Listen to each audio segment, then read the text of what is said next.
Since I uploaded a video about aloe skin and hair care, many friends ask me what kind of aloe can be used for skin and hair.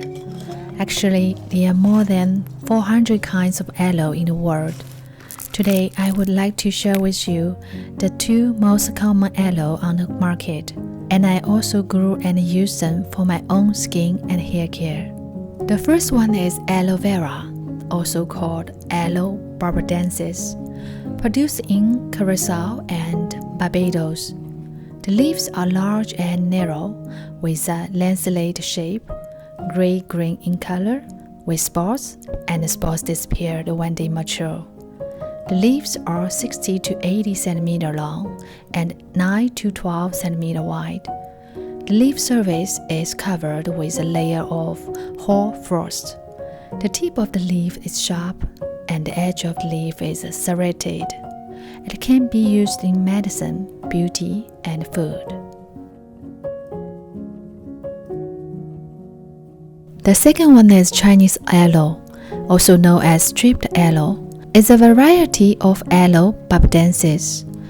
Its stem is short and the seedling leaves are in 2 rows, and there are white spots on the back of leaves, which will not fade with the growth of the leaves. The length is about 30 to 80 centimeters, and the width is about 3 to 16 centimeters. The leaves are clustered and the shape is ball linear or lanceolate. The leaves of Chinese aloe are light green with yellow or white spots.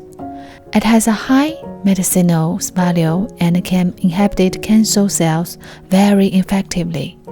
It can also be eaten and beautified. The fresh leaves of the 2 aloes I introduced are most suitable for beauty. They have the properties of astringent, moisturizing, whitening, sunscreen, and anti-inflammatory and anger-reducing. It is also effective for hair. It keeps hair moist and smooth, reduces inflammation on the scalp, and prevents hair loss.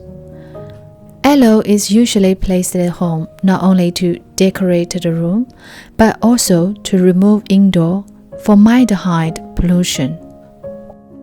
I hope my brief introduction is helpful to you. If you have any questions, please leave the comments below. I will try my best to help.